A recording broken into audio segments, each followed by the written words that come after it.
Você sabia que na antiga Hollywood, produtores e diretores experimentaram com filmes que deram tão errado que quase destruíram Hollywood?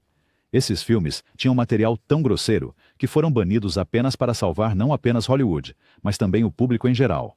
Alguns deles eram tão ruins que, se tivessem sido permitidos, teriam mudado a história completamente. O Centopeia Humana 2, 2011. Dirigido por Tom Six, este filme é uma sequência do já controverso original. Foi concebido como uma abordagem meta, focando em um fã do filme original que busca recriar o experimento perturbador visto na primeira parte. Muitos críticos e espectadores consideraram a sequência ainda mais perturbadora do que sua predecessora. As imagens perturbadoras do filme e a intensidade das suas cenas provocaram uma reação imediata. Foi oficialmente banido em vários países, com o British Board of Film Classification inicialmente recusando a classificação. Essa recusa efetivamente impediu qualquer distribuição legal. Uma versão modificada com numerosos cortes foi eventualmente aprovada no Reino Unido, mas o processo de censura foi extenso. A controvérsia chamou atenção para a tensão entre o horror extremo como gênero e os padrões de decência pública. Os apoiadores argumentavam que os cineastas deveriam ter ampla liberdade de expressão no espaço do horror, enquanto os detratores achavam que o conteúdo do filme existia apenas para chocar. O debate destacou as complexidades de categorizar e classificar o conteúdo cinematográfico, levantando questões sobre até onde o gênero de horror pode ir antes de cruzar para um território considerado inaceitável para lançamento público. Hate Crime, 2013. Dirigido por James Cullen Bressak, este filme retrata uma invasão domiciliar angustiante, perpetrada por indivíduos motivados por extremo preconceito. Ele visava mostrar os perigos das ideologias odiosas e o impacto destrutivo que essas ideologias podem ter sobre pessoas inocentes. Após a sua revisão, o BBFC recusou-se a classificar o filme. Declarações oficiais apontaram para o conteúdo extremamente angustiante do filme e a linguagem agressiva utilizada.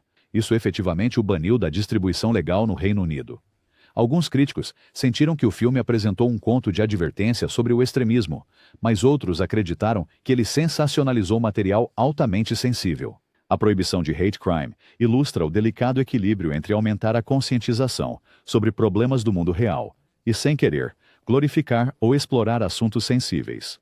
O dilema do filme destacou como os órgãos oficiais de censura podem ver uma obra como potencialmente prejudicial se for considerada carente de um contexto atenuante claro, ou se não transmitir seus temas com um senso de responsabilidade. A controvérsia serviu como um lembrete de que abordar tópicos como o fanatismo requer uma abordagem cuidadosa para evitar respostas indesejadas. I Spit on Your Grave, 1978. Este filme da década de 1970, dirigido por Meir Zarchi, segue a história de uma mulher que passa por uma chocante vitimização e, posteriormente, busca retribuição. Foi criado numa época em que as representações cinematográficas de vingança estavam se tornando cada vez mais gráficas, visando retratar as consequências de traumas severos. Vários países, incluindo a Irlanda e a Noruega, implementaram proibições totais, citando cenas perturbadoras e temas intensos. No Reino Unido, foi rotulado como um chamado video nasty, um termo usado para descrever filmes com conteúdo de vídeo doméstico especialmente perturbador. Proibições permaneceram em vigor até que versões fortemente editadas surgiram anos depois. Este título tornou-se emblemático da era de exploração dos anos 1970 e gerou debates sobre se certos temas poderiam ser retratados eticamente. Os defensores argumentaram que o filme destacava o impacto destrutivo da violência, enquanto os críticos consideravam-no excessivamente explorador. Sua recepção controversa destacou como as comissões de censura frequentemente priorizavam proteger os espectadores de representações altamente angustiantes, mesmo quando o filme busca transmitir uma mensagem moral ou de advertência sobre a crueldade. The Evil Dead, 1981. Um clássico cult dirigido por Sam Raimi, The Evil Dead, acompanha um grupo de amigos em uma cabana remota que, inadvertidamente, liberam forças de outro mundo. Conhecido por seu trabalho de câmera inovador e sequências sobrenaturais exageradas, influenciou muitos filmes de terror modernos. Cineastas.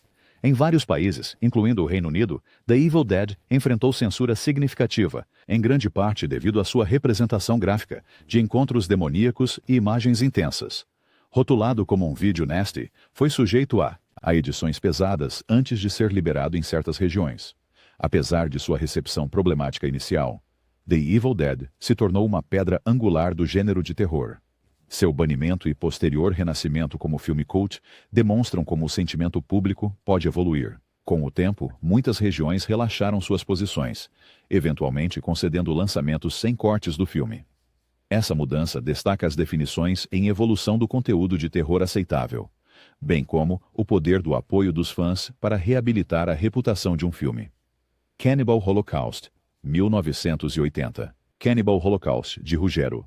Deodato é amplamente considerado um dos filmes mais polarizadores já feitos. Comercializado como uma exploração em estilo documental de uma equipe de filmagem desaparecida na Amazônia, seu uso de técnicas realistas de filmagem encontrada borrava a linha entre ficção e realidade. Devido a representações gráficas extremas e alegações de dano real a criaturas vivas, o filme foi banido em mais de 50 países. Autoridades em todo o mundo expressaram alarme quanto à sua representação realista de violência, forçando o diretor a apresentar provas de que nenhum ator foi fisicamente ferido. Em alguns lugares, o filme foi fortemente editado. Em outros, não foi permitido de forma alguma. Cannibal Holocaust iniciou um diálogo duradouro sobre as responsabilidades dos cineastas ao retratar conteúdo extremo.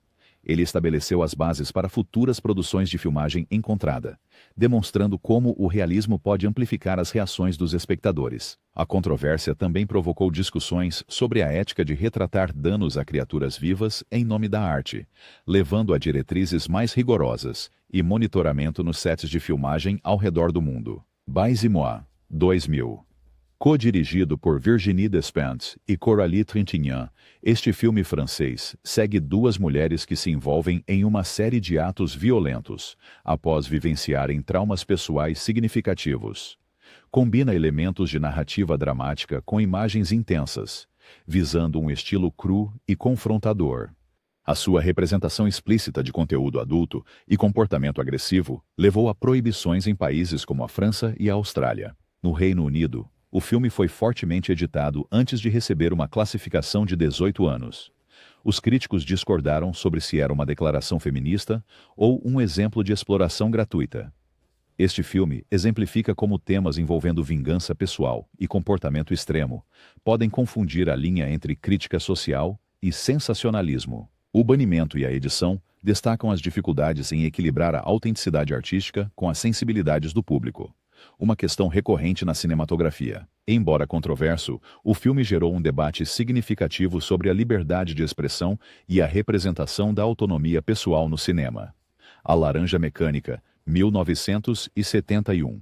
Dirigido por Stanley Kubrick e baseado no romance de Anthony Burgess, esta narrativa distópica examina temas de livre-arbítrio, controle social e escolha moral através das aventuras de seu personagem central. Alex. O cenário futurista do filme e sua estilização icônica fizeram dele um marco cinematográfico. As juntas de censura na Irlanda e em Singapura interromperam o lançamento do filme, citando sua representação de atos delinquentes. No Reino Unido, o próprio Kubrick solicitou a retirada do filme, após surgirem alegações ligando-o a casos de imitação no mundo real. Laranja Mecânica só se tornou amplamente acessível no Reino Unido após o falecimento de Kubrick, quando foi reavaliado. O filme provocou intenso debate sobre se a violência na tela desencadeia comportamentos no mundo real. Enquanto alguns argumentavam que a arte pode, inadvertidamente, estimular ações indesejáveis, outros sustentavam que a expressão cinematográfica não deveria ser responsabilizada pelas escolhas individuais. O levantamento da proibição após a morte de Kubrick sinalizou uma evolução nas visões sobre os temas do filme e sobre a responsabilidade dos diretores pelas ações dos espectadores. A Última Casa à Esquerda, 1972. Este filme foi a estreia de Wes Craven como diretor, apresentando uma história sombria envolvendo um ataque a duas amigas adolescentes e a consequente retaliação pelos seus pais. Craven inspirou-se em temas do trabalho anterior de Ingmar Bergman, mas com um estilo que alguns consideraram profundamente perturbador. A natureza intensa do seu conteúdo levou a proibições em vários países, com as autoridades britânicas colocando-o na lista de vídeos desagradáveis. No Reino Unido, permaneceu proibido até 2002, quando uma versão fortemente editada foi finalmente aprovada. Apesar de sua condenação inicial, The Last House on the Left mais tarde recebeu uma reavaliação crítica, e é o frequentemente incluído em discussões acadêmicas sobre o terror dos anos 70. Influenciou futuros diretores que desejavam abordar temas igualmente sombrios, ao mesmo tempo que prestavam atenção às restrições da censura. A jornada do filme de exploração proibida ao reconhecimento cult exemplifica como as percepções públicas e críticas podem mudar radicalmente ao longo do tempo. Faces of Death, 1978. Anunciado como um documentário, Faces of Death incluía cenas encenadas e filmagens reais retratando vários eventos angustiosos. Dirigido por John Alan Schwartz, tinha como objetivo chocar o público com representações cruas e não filtradas da mortalidade. Devido ao seu conteúdo gráfico, enfrentou proibição em países como a Austrália e a Nova Zelândia. No Reino Unido, fez parte da onda de filmes de terror extremo, o que gerou censura severa. Mesmo onde não foi totalmente proibido, circulou amplamente por meios clandestinos. Faces of Death incitou debates sobre os limites entre a realização de documentários e o sensacionalismo explorador. Alguns argumentaram que isso apenas capitalizava no valor de choque, enquanto outros sugeriram que abria uma janela para tópicos raramente discutidos abertamente. Em última análise, é um produto controverso de sua época, demonstrando como o marketing baseado em choque pode levar a repressões regulatórias globais. Tenebrae, 1982. Dario Argento, um mestre do estilo giallo italiano, dirigiu Tenebrae, concentrando-se em um escritor americano que se envolve em uma série de ataques misteriosos durante uma viagem a Roma. O filme apresentou a mistura característica de suspense de Argento, visuais elegantes e sequências intensas. Embora não tão severo em tom quanto alguns outros filmes proibidos, Tenebrae ainda enfrentou escrutínio devido a representações gráficas de situações angustiantes. No Reino Unido, fez parte do grupo de vídeos Nasty, levando a cortes e distribuição limitada. A Alemanha também impôs restrições.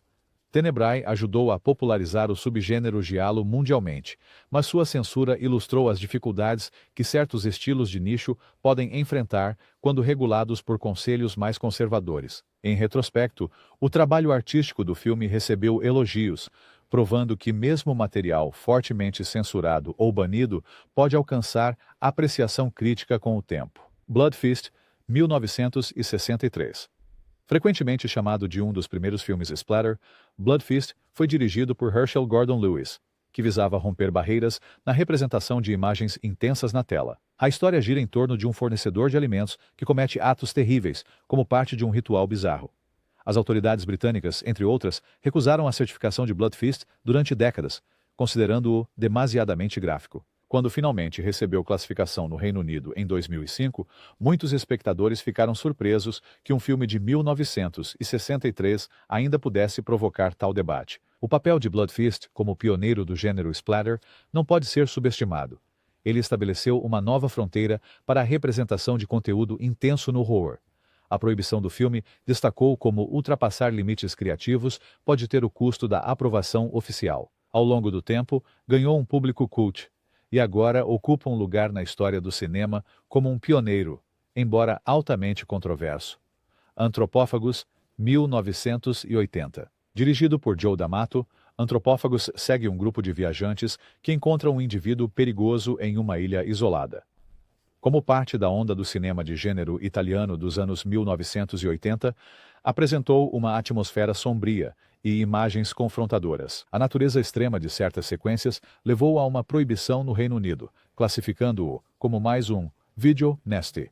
As autoridades criticaram-no pelo que perceberam como choque gratuito.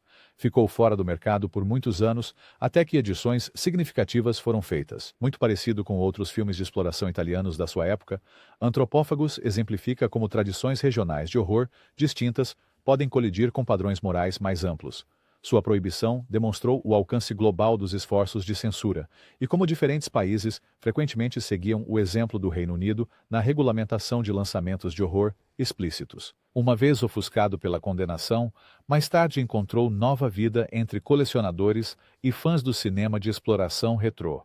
Necromantic, 2987. Necromantic de Jörg Buttgereit examina conteúdos tabus ao seguir um personagem que leva para casa uma lembrança perturbadora. A intenção era criar um filme de arte experimental que questionasse limites sociais e morais. Por causa do seu tema, Necromantic foi banido em vários territórios, incluindo partes da Austrália e Islândia. No Reino Unido, foi categoricamente rejeitado para certificação e permanece restrito em muitas regiões até hoje. Necromantic é frequentemente citado em círculos acadêmicos, discutindo a arte transgressiva e os limites da representação. Ele levanta questões fundamentais. Um cineasta é livre para explorar os cantos mais sombrios do comportamento humano?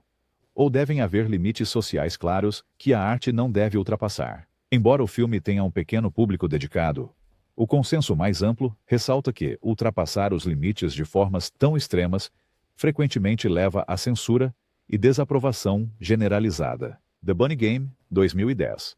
Dirigido por Adam Ray Meyer. The Bunny Game conta a história de um indivíduo vulnerável que foi sequestrado, levando a experiências perturbadoras. Apresentado em uma cinematografia em preto e branco marcante, o filme visava criar um tom opressivo e claustrofóbico. Várias juntas e críticos descreveram seu conteúdo como esmagador. O BBFC negou a classificação, vendo-o como carente de contexto atenuante. Isso efetivamente restringiu sua circulação legal no Reino Unido. A recepção de The Bunny Game destacou tensões contínuas no horror, gênero, equilibrando o desejo por realismo ou expressão crua com a necessidade de evitar representações gratuitas de crueldade. A proibição não apenas destaca o quão protetores alguns conselhos permanecem, mas também provoca conversas sobre se certos temas podem ser retratados sem ultrapassar limites éticos. Grotesque. 2009.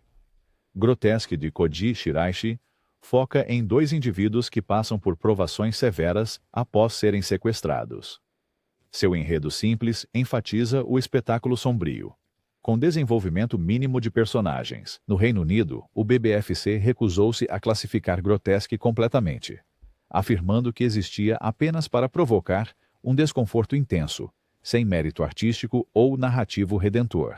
Essa postura impediu que o filme fosse exibido em locais formais, e ele continua restrito em vários países. Grotesque serve como um exemplo claro de como certos filmes de terror podem abandonar a complexidade em favor de conteúdo extremo. A proibição ilustrou que as autoridades frequentemente esperam pelo menos algum tipo de narrativa mais ampla ou estrutura moral para justificar material altamente perturbador. Também destacou quão subjetiva pode ser a linha entre o horror permitido e o que os censores veem como conteúdo puramente exploratório. Flower of Flesh and Blood, 1985. Parte da série de filmes japoneses. Guinea Pig, Flor de Carne e Sangue, utilizou efeitos práticos altamente realistas, que alarmaram espectadores em todo o mundo. Isso levou o famoso ator Charlie Sheen a contatar as autoridades, acreditando ter testemunhado uma gravação ilegal. Apesar de não ter sido oficialmente proibido no Japão, muitos varejistas optaram por não vendê-lo, devido à publicidade negativa. Fora do Japão, várias jurisdições ou o proibiram ou pressionaram distribuidores a removê-lo de circulação. O filme suscitou novas conversas sobre as distinções entre violência cinematográfica encenada e genuína conteúdo. A comoção também destacou como os efeitos especiais avançados podem confundir as linhas, às vezes fazendo com que espectadores desavisados confundam imagens fictícias com eventos reais. Este caso contribuiu para um exame mais rigoroso das representações hiperrealistas no cinema, influenciando como futuras produções foram avaliadas. Cuties, 2020. Uma produção francesa focando nas experiências adolescentes em uma sociedade moderna. Cuties buscou comentar sobre como os jovens navegam pelas normas culturais. No entanto, gerou um debate imediato quando foi lançado em uma grande plataforma de streaming, com muitos espectadores acreditando que contradizia sua própria mensagem. Alguns países, incluindo a Turquia e certas regiões da África, proibiram totalmente o filme, devido a preocupações sobre a representação de personagens jovens em contextos sugestivos. Nos Estados Unidos, gerou debates políticos, protestos públicos e até mesmo escrutínio legal em um estado. Cuties representa como a mensagem pretendida de um filme pode ser ofuscada por seu marketing ou por elementos controversos que chocam os espectadores. A proibição ressaltou a necessidade de lidar com cuidado temas sensíveis, especialmente aqueles envolvendo menores, e destacou a rapidez com que a reação pública pode se amplificar nas redes sociais e nos palcos políticos. Titicut Follies, 1967. Titicut Follies, de Frederick Wiseman. É um documentário que expõe as condições dentro de um hospital para indivíduos com transtornos psiquiátricos. Filmado em um estilo cru e realista, oferecia uma visão não filtrada da vida institucional nos anos 1960. Em vez de apresentar violência explícita ou conteúdo angustiante no sentido cinematográfico típico, Chitticut Follies foi proibido devido a preocupações com privacidade. Os tribunais decidiram que o filme violava os direitos dos indivíduos mostrados. Exibições públicas foram proibidas por décadas, e não foi até 1991 que se tornou mais amplamente disponível. A proibição de Chitticut Follies ressaltou a complexidade de equilibrar o jornalismo investigativo, a produção de documentários e os direitos de privacidade pessoal. Levantou questões éticas sobre como indivíduos vulneráveis são retratados em filmes. Como resultado, cineastas de documentários hoje em dia muitas vezes lidam com questões semelhantes, tomando precauções extras para garantir que não infringem as proteções legais dos participantes. A Casa do Fim do Parque, 1980, dirigido por Ruggero Deodato, mais conhecido por outro título controverso nesta lista. A Casa do Fim do Parque conta a história de intrusos que aterrorizam convidados em uma reunião social. Embora visasse criticar a decadência social, muitos sentiram que ultrapassou limites além do que o público podia suportar. As representações extremas do filme levaram a proibições no Reino Unido, na Austrália e em várias nações nórdicas. No Reino Unido, ele entrou na infame lista de Video Nasties e passou por censura durante anos. Como Cannibal Holocaust, a recepção controversa deste filme revelou a tendência de Deodato para confrontar os espectadores com material que alguns consideraram impossível de assistir. Com o tempo, isso gerou discussão sobre se narrativas chocantes também podem servir como comentário social. A Casa do Fim do Parque continua sendo um exemplo principal de como o estilo de um cineasta pode colidir repetidamente com os padrões regulatórios. Ken Park, 2002. Dirigido por Larry Clark, que também dirigiu o filme controverso Kids, Ken Park foca em um grupo de adolescentes na Califórnia lidando com tumultos em suas vidas pessoais. Estilisticamente, mantém-se consistente com a abordagem crua e semelhante a um documentário de Clark. Preocupações sobre a representação de menores em cenários problemáticos levaram o filme a ser proibido na Austrália e nunca receber um amplo lançamento nos cinemas nos Estados Unidos. Até mesmo festivais de cinema evitaram exibi-lo, temendo consequências legais. O caso de Ken Park é indicativo dos limites impostos às representações cinematográficas de menores. Personagens. Muitos espectadores e críticos argumentaram que, independentemente da mensagem pretendida pelo diretor, o conteúdo do filme era sensível demais para distribuição em massa.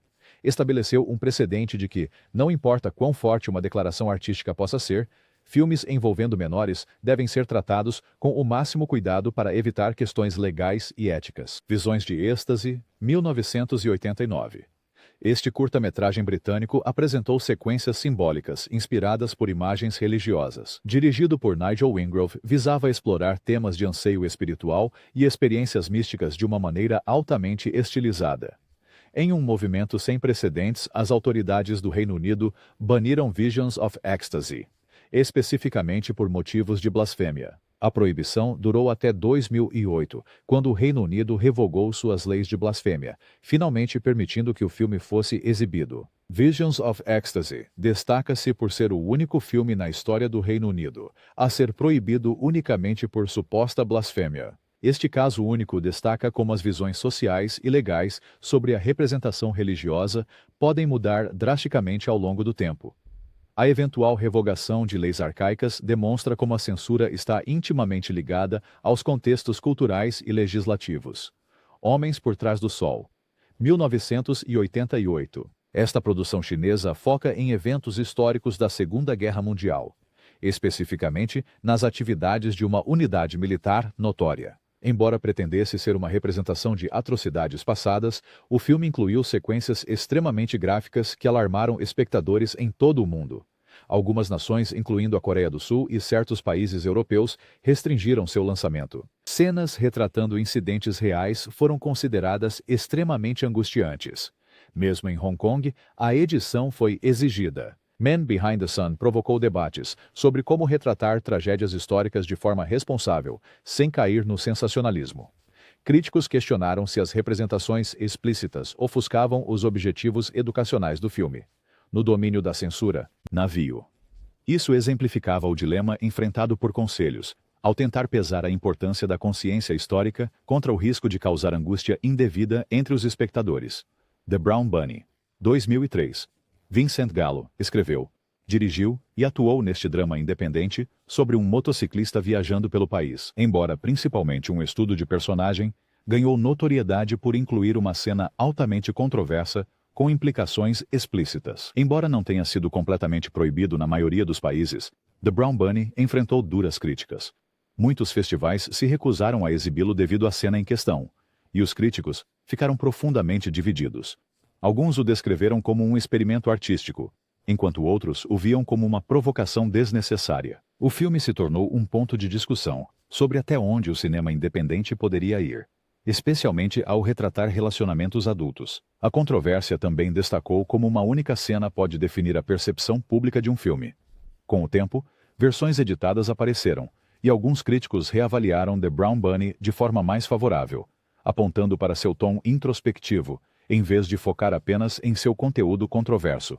Saló, ou Os 120 Dias de Sodoma, 1975. Já mencionado em muitas discussões sobre cinema extremo, Saló foi adaptado das obras do Marquês de Sade e ambientado na Itália da era da Segunda Guerra Mundial. Dirigido por Pier Paolo Pasolini, mergulha nas dinâmicas de poder e transgressões morais. Embora não tenha sido universalmente banido em todos os lugares, enfrentou proibições em vários países. Na Austrália, Saló não esteve legalmente disponível por décadas, e passou por edições pesadas na Reino Unido. Muitos cinemas se recusaram a exibi-lo, mesmo onde era permitido, devido à reação pública. Saló continua sendo um elemento central nos debates sobre se a arte explícita e perturbadora pode também ter peso filosófico. Críticos que defendem o filme afirmam que ele denuncia sistemas opressivos ao destacar os extremos da dominação, enquanto os detratores insistem que é perturbador demais para a circulação padrão. As controvérsias persistentes em torno de Saló destacam o poder contínuo do filme de provocar reflexão sobre censura, liberdade de expressão e as responsabilidades morais dos cineastas. Trouble Every Day, 2001. Dirigido por Claire Denis, Trouble Every Day combina elementos de terror com um tom introspectivo e melancólico. A trama foca em indivíduos lidando com uma condição que confunde as linhas entre desejo e impulsos destrutivos. Vários países e distribuidores hesitaram ou recusaram lançá-lo devido à sua intensa representação de atos físicos. Mesmo na França, onde foi produzido, o filme enfrentou pedidos de censura. Embora tenha sido exibido em locais especializados, a aceitação no mainstream se mostrou inalcançável. O filme gerou discussão sobre como a mistura de gêneros pode levar a uma controvérsia maior. Trouble Every Day atravessa a fronteira entre a exploração artística e o conteúdo provocativo. As suas dificuldades com censura revelam as complexidades que surgem quando um filme mescla arte de alto nível com elementos chocantes, criando desconforto tanto para o público mais amplo quanto para os reguladores. Gutterballs, 2008. Gutterballs é um filme slasher independente canadense ambientado principalmente em uma pista de boliche. Dirigido por Ryan Nicholson, buscou misturar uma estética retro de horror dos anos 1980 com uma abordagem extrema. Devido a uma cena angustiante prolongada e ao conteúdo globalmente rígido, o Reino Unido recusou-se a classificá-lo. Em várias regiões, optaram por não distribuí-lo, ou o colocaram sob severas restrições. Embora tenha adquirido um pequeno público, permaneceu amplamente no submundo, devido a obstáculos legais. A trajetória do filme demonstra ainda que, embora públicos de nicho possam apoiar o horror extremo, os órgãos oficiais muitas vezes impõem limites rígidos. Gutterballs também destaca a tensão perpétua entre artistas, que desejam ultrapassar limites, e censores preocupados com o bem-estar do público. Essa tensão molda a natureza da distribuição de filmes de terror, com mercados underground, ou de nicho às vezes sendo o único meio disponível para esse material controverso. Visitor Q, 2001. Takashi Miike dirigiu Visitor Q como parte de sua extensa e variada filmografia. O filme apresenta uma dinâmica familiar disfuncional, através de uma mistura de humor negro, sequências surreais e momentos altamente perturbadores. Embora tenha sido lançado no Japão sem grandes intervenções, Muitos distribuidores internacionais hesitaram devido ao conteúdo, resultando em exibições limitadas, principalmente em festivais de cinema underground. Algumas comissões oficiais de classificação em certos países recusam-se a conceder licenças de distribuição. Visitor Q exemplifica a reputação de Mickey por desafiar os espectadores, misturando humor e desconforto em igual medida. Sua proibição fora do Japão destaca as disparidades entre os padrões culturais, já que conteúdos considerados permissíveis ou ignorados em uma região podem ser considerados inaceitáveis em outra. O filme continua a ser um tema de debate para os fãs de cinema experimental que argumentam que a abordagem de Mickey, embora provocativa, é também singularmente visionária. Hound Dog, 2007. Hound Dog segue um jovem personagem no sul dos Estados Unidos interpretado por Dakota Fanning, que tinha apenas 12 anos na época das filmagens. Embora pretendido como um drama de amadurecimento, gerou grande controvérsia por uma cena em particular. O filme nunca foi amplamente proibido oficialmente, mas enfrentou uma reação tão severa de organizações religiosas e comentadores sociais que sua distribuição foi mínima. Muitos cinemas escolheram não exibi-lo, e a comoção pública resultante ofuscou a intenção do diretor de abordar temas difíceis de crescimento pessoal. Hound Dog destaca as significativas restrições impostas aos cineastas ao lidar com histórias envolvendo menores. Mesmo uma cena simulada percebida como inapropriada pode provocar indignação pública, com pedidos de proibição que ofuscam quaisquer mensagens pretendidas sobre a diversidade e resiliência.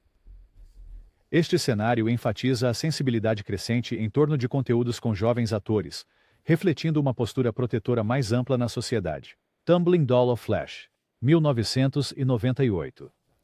Às vezes referido como Niku Daruma, este filme underground japonês é caracterizado por um enredo quase inexistente, confiando em vez disso em retratos prolongados de atos extremos.